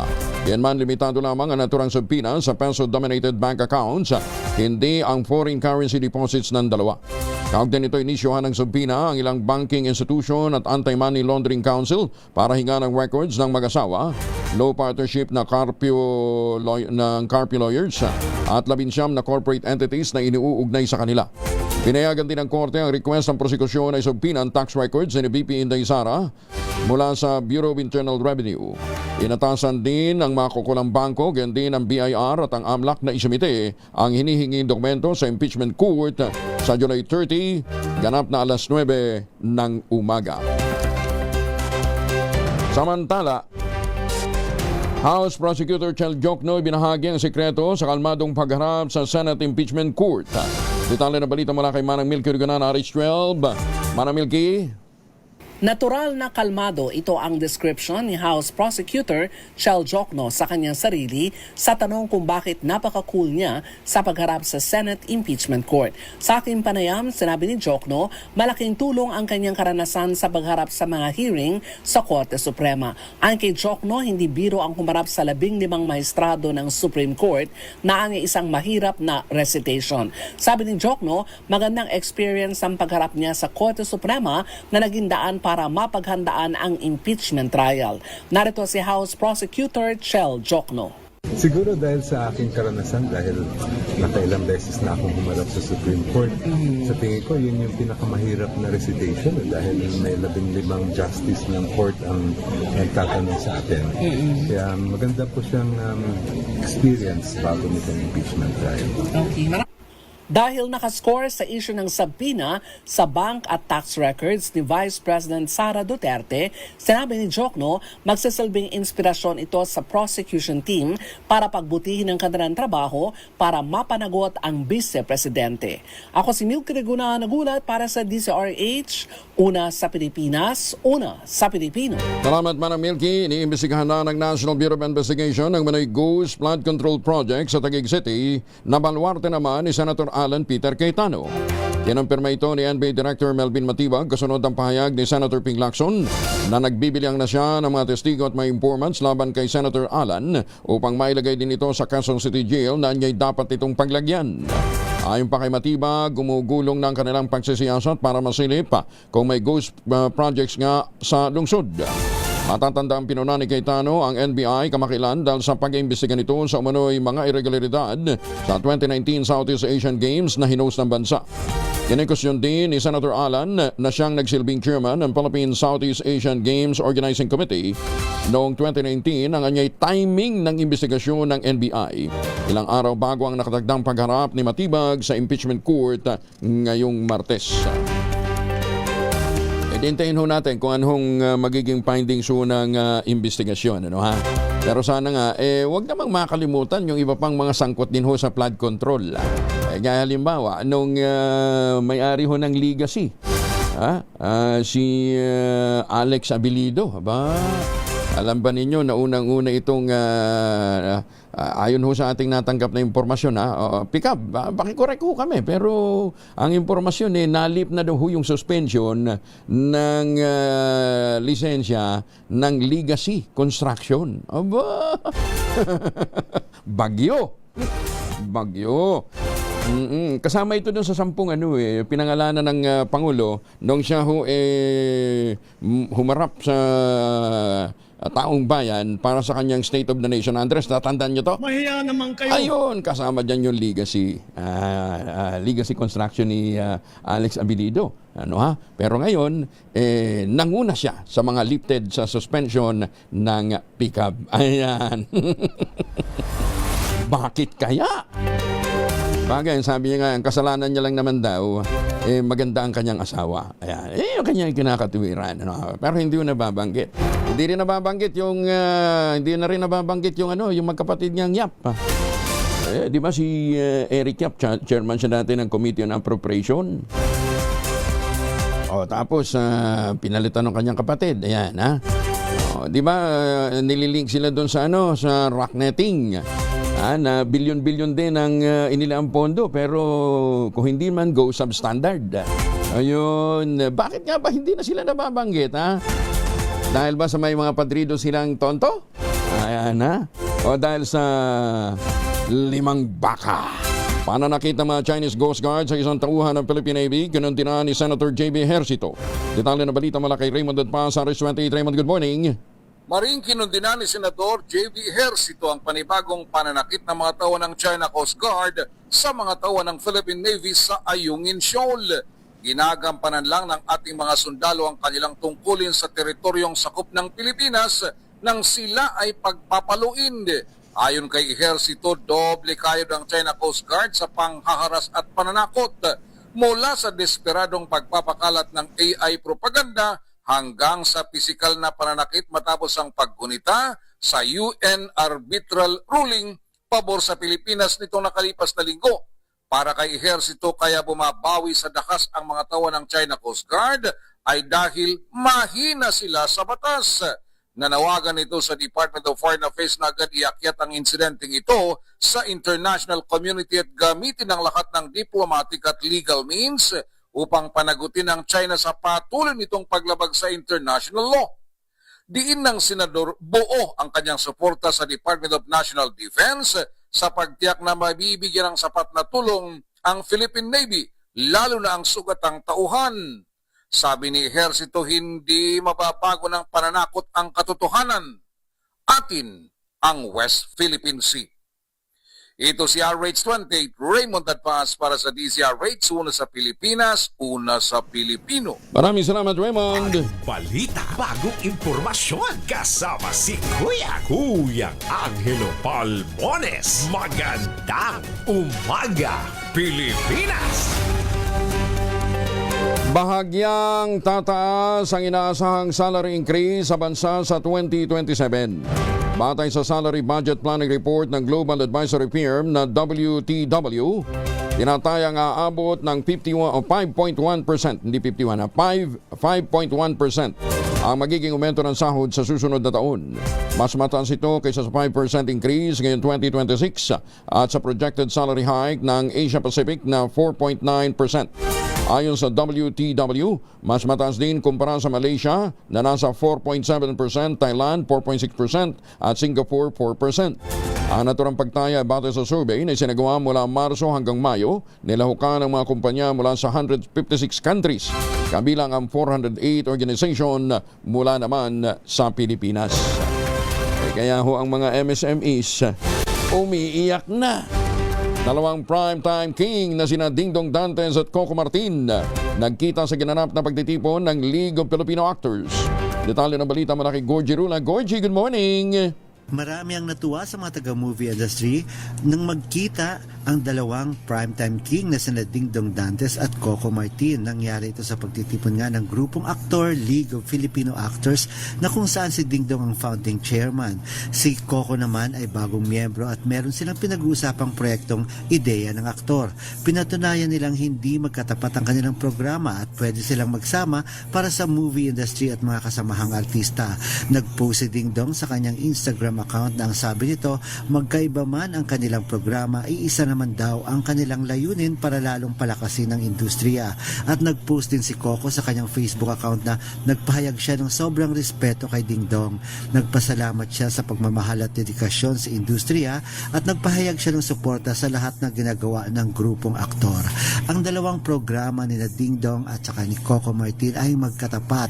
Ang kay Coco ay ang Coco Martin Sigabo at ang kay Dingdong naman ay ang Master Cutter ng GMA7. Gorgie Lula po nag-uulat mula sa showbiz ng DZRH, una sa Pilipinas, una sa Pilipino. Maraming salamat, Gorgie. Magandang umaga, Pilipinas! Ay, muli magandang umaga po sa mga suki natin, lalong-lalo na po sa mga seafarers ho natin, sa mga pabalik na ng Pilipinas. Kung magpapasalubong ho kayo, wag na sanang imported at tsokolate, meron po tayong tangerine chocolate. Yan po ay brand ng mga magniniyog ng mga magsasaka dyan po sa lalawigan ng Quezon. Sa tulong po ni Dr. Helen Tan, yung po mga planting material ng kakao galing Davao, hinakot po yan para maitanim dyan po sa lalawigan ng Quezon. Kaya ngayon ay nagpuproduce na ho sila ng dekalidad na cacao beans, pinoprocess para maging tangerine chocolate. Available yan sa 0919-095-5935. Ang tangerine chocolate po ay may mahigit 10 variants ng mga raw material, galing din po sa ani ng mga magsasaka. Check po ninyo ha, sa tangerinechocolate.ph. Ang sabi nga po ni Dr. Helen Tan, sino bang magmamalasakit sa Pilipino kundi ang kapwa Pilipino? Kaya sa bawat tangkilik natin ng tangerine chocolate, pinalalakas natin ang loob ng ating mga magsasaka. Pinalalakas natin ang ating lokal na ekonomiya. Tangerine chocolate 100% gawang lokal, but taste and looks global. Tinulungan ito ng DTI at ng DOST. Tangerine chocolate 100% gawang atin. Pakiusap po ni Dr. Helen Tan, sana naman ay ating tangkilikin. Magandang umaga, Pilipinas! Pilipinas, ang oras 23 makalipas ang alas 5 na umaga. Kasama si Kuya Angel, Angelo Palmones.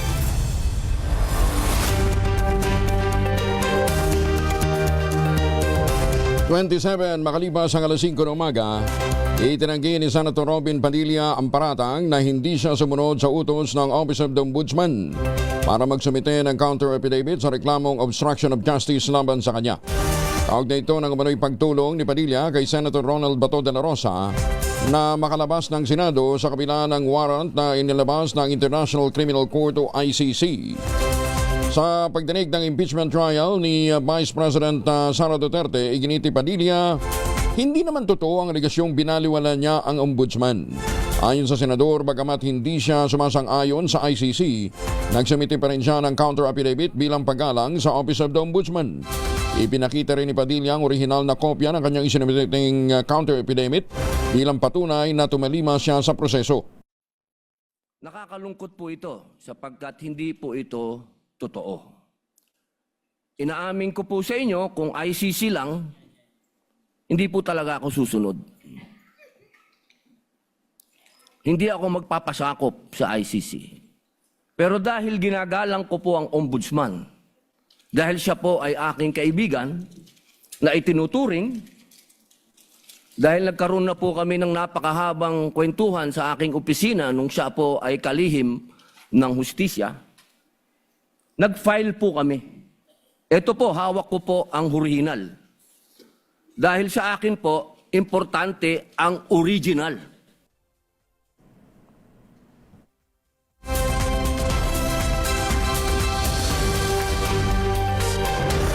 Ayun, sinundan ho yan ang pagtayo naman ni Senator Erwin Tulfo at ang sabi ho ni Senator Erwin, wag naman natin gamitin ang impeachment court para sa paglilinis ng ating mga pangalan.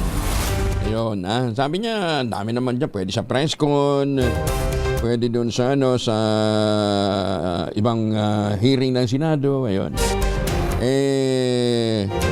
Ang katwiran ho naman kasi ng ibang mga abogado, sabi nila, pagka nasisilip ang iyong integridad, dapat gamitin mo ang anong forum, lalong-lalo na ang korte dahil tumuupo sila bilang senator judges. Because he who comes before the court must have clean hands. Hindi lamang ho yung mga litigants, hindi lamang ho yung mga naglilinis ng kanilang pangalan at naakusahan, kundi pati ho yung mga umuupong mga tagahukom, maghuhukom. Dapat ho, humarap sila na malinis ang kanilang mga sarili, ang kanilang mga konsensya, ang kanilang mga kamay. Yan, Nakahanda na ang Philippine National Police para sa hosting ng Pilipinas ng 44th Asian Chiefs of National Police Conference. Magsisimula yan bukas, July 22, tatagal ng 5 araw. Magdideploy ng mahigit 1,500 personnel mula sa National Support Units at mga partner agencies kasama ang 282 mobility assets at 3,765 communication equipment. Paalala ni PNP Chief Police General Jose Melencio Nartates Jr. sa kanilang hanay, ipakita ang antas ng profesionalismo sa pagharap natin o paghawak natin ng naturang regional event. This gathering reflects the confidence of our ASEAN partners in the capability of the PNP. Let us ensure that every delegate experience not only our professionalism and operational readiness, but also the warmth and hospitality for which Filipinos are known. Inaasahan dadalo ang 186 na mga delegates ng ASEANAPOL Conference na naglalayong palakasin ang kooperasyon ng bansang kasapi kalaban sa international crime, terorismo, cybercrime, human trafficking at iba pang umuusbong na banta sa ating mga komunidad. Magandang umaga, Pilipinas! Simple lamang, ngunit marangal ang nalalapit na ikalimang State of the Nation address ng Pangulong Bongbong Marcos Jr. Ayon kay Palace Press Officer Claire Castro, mismo ang Pangulong BBM ang nagutos na gawin lamang simple ang kanyang sona ngayong taon. Sa katunayan, sinabi nito ni Castro, walang magiging celebrity director o A-list performance sa naturang event na kasado na sa July 27.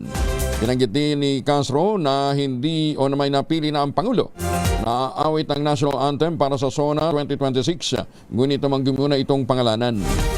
Samantala, iginit naman ang opisyal na puspusan ang pagtatrabaho ng Pangulo para sa kapakanan ng taong bayan at para hindi lamang ibida o hindi lamang para may maibida sa kanyang SONA. Tanong nga natin ngayon, ano ho ang magiging susunod na spiel ng Pangulo? Kaya naman kayo. Ayun, kaya ngayon nangangatog ang tumbong na marami ho sa mga contractors. Baka daw pangalanan na sila. Yung mga kontratista, yung mga kongresistang felt alluded to nung sabihin ng presidente. Mahiya naman kayo. Ayun. Yun nga lang, Mr. President, mga kaalyado nyo pala. Nasa 70% ng kumpleto ang paghanda naman ng Philippine National Police para sa ikalimang State of the Nation address ng Pangulong Bongbong Marcos sa July 27. Ayon kay PNP Public Information Office Chief Colonel Allen Reyco, isinasapinal na lamang ng hanay ang kanilang security measures at mga koordinasyon. Sinabi pa ni Ko, nagsasagawa na rin sila ng serye ng mga pulong kasama ang mga kukulang ahensya ng pamahalaan bilang bahagi ng preparasyon para sa SONA 2026. Bukod sa pagdedeploy ng nasa 20,000 kapulisan, pinaghahandaan din ng PNP ang lahat ng posibleng mangyayari para matiyak ang kaayusan at kaligtasan sa buong SONA ng Pangulong BBM. Yan man sinabi ni Ko na maaari pang magbago ang security plans ng PNP depende sa magiging sitwasyon. Magpapatupad naman ang pambansang pulisya ng no-fly zone sa may batasan pambansa complex sa mismong araw ng SONA para sa seguridad ng mga dadalo. Tiniyak ni National Defense Secretary Gilbert Chidoro na hindi makakaapekto sa supply ng tubig ang ipinapanukalang Philippine-United States-PAC Silicon Project. Paliwanag ng kalihim, hindi papayagan ang anumang malakihang proyektong pang-industriya kung hindi ito susunod sa mga pamantayan sa kalikasan, sustainability at iba pang kinakailangang dokumento. Ginawa ni Chidoro ang pahayag bilang tugon sa mga pangamba na posibleng maapektuhan ang water supply dahil sa planong US-led AI hub sa Pilipinas. Itatayo ho yan dyan sa may Clark, Pampanga. Dagdag pa ng kalihim, mas dapat tutukan at punahin ang mga iligal na negosyo ng China sa bansa. The DNR or anybody will not approve any project without water system sustainability. So, ang pangamba na yan, ang pangambahan ninyo, yung mga illegal na pabrika ng Chinese na talamak na nagtatayo-tayo dyan na nakakapinsala sa lipunan. Ay, magandang umaga sa mga suki natin dyan sa Philippine Military Academy sa Baguio City. Naimbag na bigat sa mga suki natin dyan po sa lungsod ng Pino, sugatan ang ulo ng isang tauhan ng Philippine Navy matapos nahampasin ng baton ng isang miyembro ng China Coast Guard habang nakatalaga sa BRP Sierra Madre sa Ayungin Shoal. Ayon sa National Task Force for the West Philippine Sea, nangyari ang insidente nang lumapit ang isang rigid hull inflatable boat ng China Coast Guard sa BRP Sierra Madre at tumangging umalis sa kabila ng paulit-ulit na babala mula sa mga Pilipinong sundalo. Inundina ng task force ang insidente at tinawag itong marahas at labag sa batas na aksyon laban sa mga Pilipinong nagtatanggol sa teritoryo ng bansa sa loob ng Exclusive Economic Zone ng Pilipinas. Sinabi naman ng Department of National Defense, dagdag ang insidente sa umano'y patuloy na mapanuksong pagkilos ng China na lalong sumisira sa tiwala sa pagitan ng dalawang bansa. Tinawag din ng Department of Foreign Affairs na hindi katanggap-tanggap ang paggamit ng karahasan laban sa mga Pilipinong tauhan at sinasabing nakikipag-ugnayan na sila sa Armed Forces of the Philippines ukol sa totoong nangyari. Magandang umaga, Pilipinas! Pilipinas, ang oras 36 na makalipas ang alas 5 na umaga. Pinas, kasama si Kuya Angel, Angelo Palmones. Nananakit naman yung mga kasukasuan, nagkaka-wrinkles na ba, humihina na bang kalamnan? Epekto po yan ng ating pagtanda. Ipinakikilala ang Ultraplex sa isang health drink mula po sa lumikha ng Ultrabayo, backed by Japanese technology. Ang Ultraplex po ay may HCG complex, hydrolyzed marine collagen para sa skin at joints, HMB pampalakas ng muscles, glucosagreen para sa mga ginhawa ng kasukasuan. Available in coffee with stevia at powdered drink mix. Kayang bawian ng galaw, sigla at ganda kahit kakaedad na with proper diet and exercise. Hanapin lamang po ang Ultraplex sa Shopee, Lazada at ultrabayo.shop. Ang Ultraplex po ay hindi gamot at hindi pwedeng gamitin panggamot sa anumang uri ng sakit. If symptoms persist, consult your doctor. Mamalengke muna tayo. Ayun ba, pressure ho ng mantika dyan mo sa Pampanga Market. Bumaba ng 5 piso. Dadayo pa tayo ng Pampanga. Alamin nga natin ang detalye mula kay Tina Nolasco, RH9. Good morning, Tita Teens. Good morning, Kuyang Angel. Eto, bahagyang good news naman tayo dahil etong presyo ng langis na ating binantayan ay bumaba kumpara sa langis mamaya, natataas mamayang alas 6 ng umaga, Kuyang Angel. Dito yan sa Pampanga Market sa Tondo, Maynila. Nagmura kasi ng pesos ang ibinebentang palm at coconut oil dito sa nasabing pamilihan. Ayon sa mga vendor na ating nakapanayam, mas mura ang kuha nilang mantika ngayon na inaangkat nila o binibili rin sa Divisoria at Blumentritt. Ang 1 litro kasi ng coconut oil ay mabibili na sa 97 mula sa dating mahigit 100 piso. Kung debote naman ang hanap o tinatawag na lapad, mabibili ng 65 pesos. Para sa mga praktikal at hanap ay mas mura ang presyo. Ang 1 litro ng palm oil ay mabibili ng 90 pesos ang per liter. At kung debote ay nasa 45 pesos habang sa mga kaunti lamang ang kailangang mantika at naghahanap ng tingi-tingi, mabibili ang retail price ng mantika ng 5 pesos hanggang 35 pesos, Kuyang Angel. Ito, si RH9, Tina Nolasco para sa DZRH, una sa Pilipinas, una sa Pilipinas. Pero walang dyan, walang canola oil, mga ganon. Oo, Kuyang Angel, wala pari olive oil at iba pang mga klase ng mantika. Ayon sa mga vendor na ating nakapanayam, ito kasi ang mabenta sa mga praktikal na mga mamimili o yung mga ordinaryong consumer. Kaya sa palm at coconut oil lang ang available dito sa Pampanga Market. Hindi, pero ang coconut oil, yan ho yung pinakamagandang oil, ano ha? Oo. Malinaw ito, Kuyang Angel. Oo, hindi, tsaka puti. Oo. Tsaka supportahan natin dahil yan ho ang nagpapalakas ng industriya ng nyugan dito sa atin sa Pilipinas. Correct. Kaya mas importante yan. Huwag na yung mga imported na kung ano-anong mga oil. Di ba? At saka may medium chain fatty acid. Yan, ha? Kaya mas safe po gumamit ng coconut oil. Okay? Correct. Thank you, Tita Tin. Maraming salamat. Back to you, Kuyang Angel. Ay, bakit ganun? Pilipinas! Take two! Magandang umaga, Pilipinas! Nagbabala naman ang Philippine National Police na maaaring arestuhin ang mga protester na magsusunog ng FAG sa araw ng pag-deliver ng Pangulo ng kanyang State of the Nation Address o SONA sa July 27. Ayon sa PNP spokesperson na si Colonel Alan Rayco, paiiralin ang maximum tolerance pero kikilos pa rin ang pulisya kung magdudulot na ng banta sa kaligtasan ng publiko ang protesta. Lalong-lalo na po yung pagsusunog ng FAG. Mahigit sa 20,000 personnel mula sa PNP, Armed Forces of the Philippines, Bureau of Fire Protection, Philippine Coast Guard at Metropolitan Manila Development Authority ang i-deploy para sa seguridad ng SONA. Samantala, ilang progressive groups na ang nag-apply ng rally permit bagamat hindi pa ito naaprubahan ng pamahalang lungsod ng Quezon. Ayun, ha? O nga naman, ba't naman kasi kinakailangan pa talagang magsunog? Meron na tayong Clean Air Act, ha? Kaya ma'am yan, yung mga gamit na basihan yan ma'am yan para kayo madampot. Sige kayo. Pinakamahal na ngayon ang singil ng kuryente sa Pilipinas kumpara sa iba pang mga bansa sa buong Southeast Asia.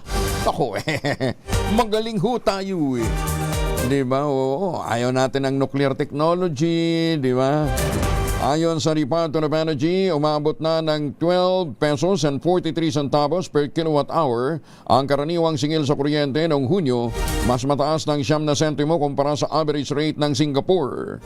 Paliwanag ni Energy Undersecretary Rowena Cristina Guevara, nagmula ang mataas na presyo sa limitadong supply ng kuryente.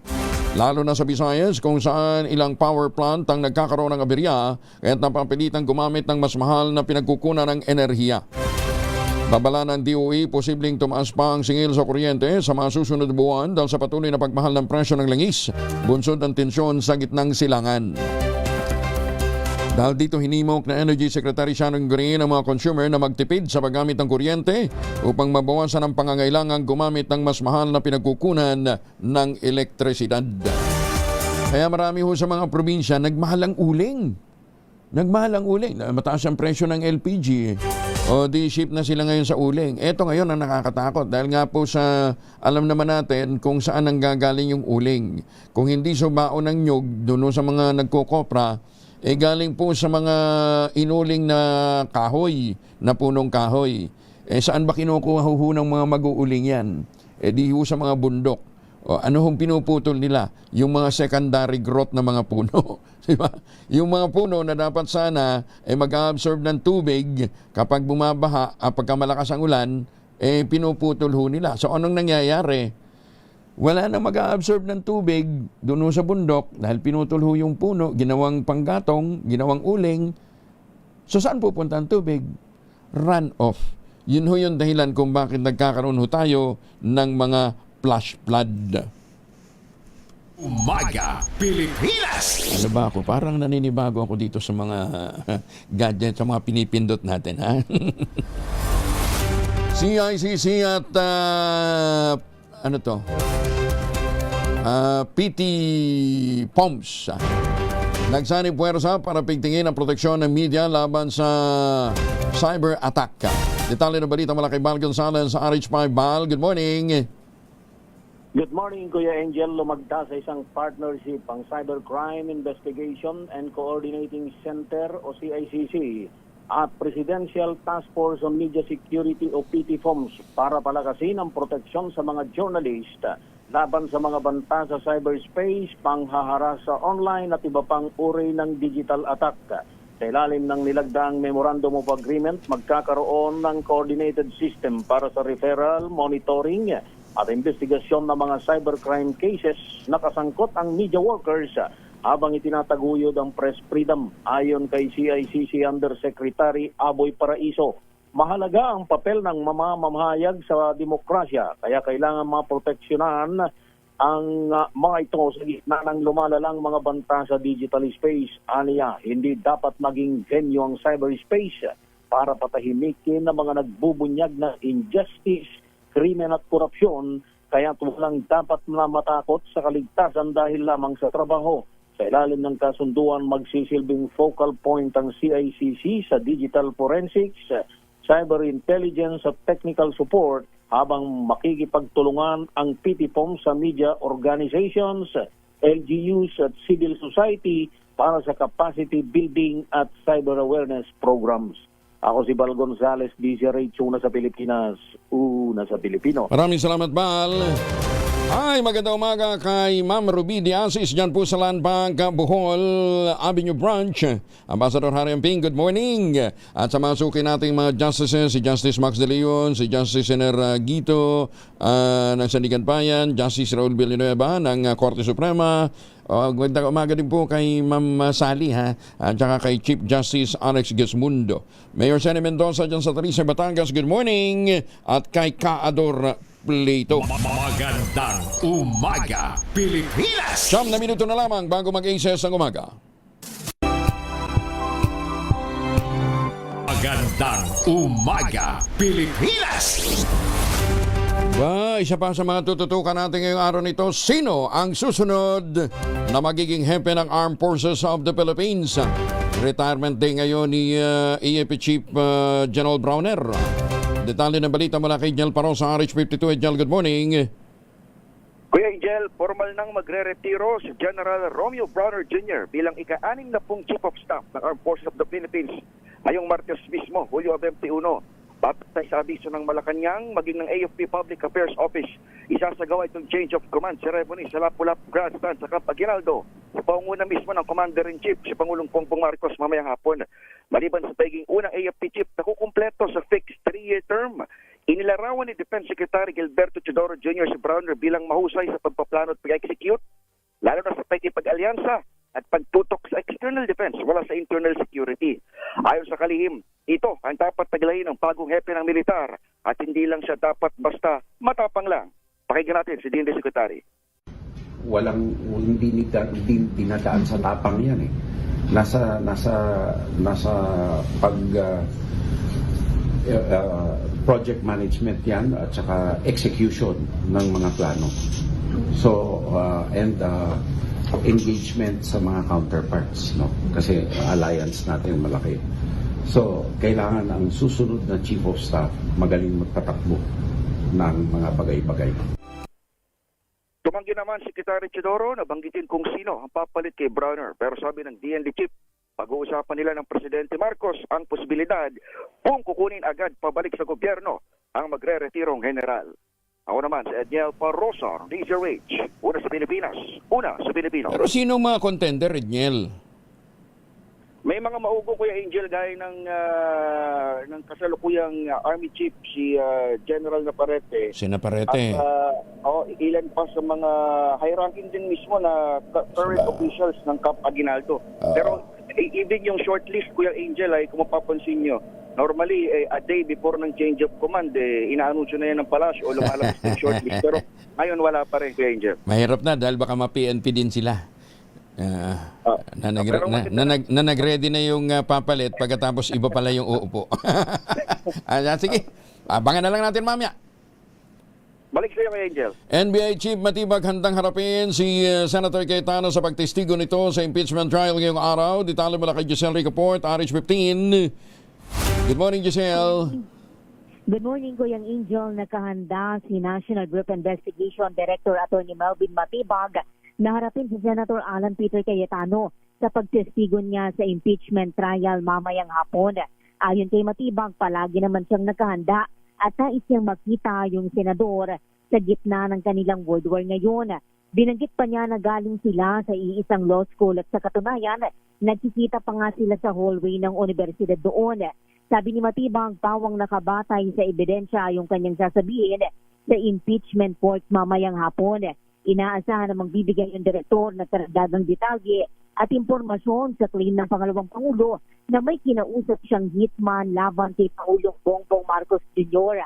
Una nang sinabi sa DZRH ni dating NBI Director Jaime Santiago na may kakayahan umano ang pangalawang Pangulo na isagawa yung kanyang assassination threat dahil makapangyarihan ito, may pera at iba pang resources. Ang pamunuan ni Santiago yung nagrekomenda sa DOJ na kasuhan ng inciting to sedition at grave threat to Duterte noong Pebrero ng nakalipas na taon. Ito si Giselle Ricoport para sa DZRH, una sa Pilipinas, una sa Pilipino. Maraming salamat, Giselle. Nasawi ang 10 taong gulang na batang pasyente matapos makaranas ng napakaraming aberya habang inililipat siya sa ospital mula Catmaloban patungong Tacloban City. Kwento ng ina ng bata na ospital ang kanyang anak matapos makaranas ng seizure, hirap sa paghinga hanggang sa ma-intubate ang pasyente. Pinayuhan sila ng doktor sa isang ospital sa Catbalogan na ilipat sa Tacloban City ang bata kung saan merong intensive care unit. Pero agad bago pa man mailipat ang bata, kinakailangan muna nilang magbayad ng 15,000 pesos para po sa transportasyon. Naghintay din sila na matagal dahil kulang ang ambulansya ng ospital, walang driver, at nang makakuha naman ang ambulansya, nasira pa ang tube na dinadaanan ng oxygen habang sila ay nasa daan. Dahil dito, namatay ang bata bago pa man dumating ng ospital. Magandang umaga, Pilipinas!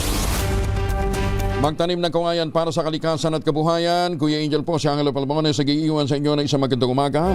Maraming salamat sa inyo walang sawang pagsubaybay, pakikinig at pagtitiwala. Susunod na po ang 2x2 at ang ACS Balita. Ang ating quote of the day ngayong araw na ito ay mula po kay Voltaire. Ang sabi niya, "It is difficult to free fools from the chains they revere." 2x2 in just a while. Magandang umaga, Pilipinas! 1 minuto bago mag-ACS ng umaga.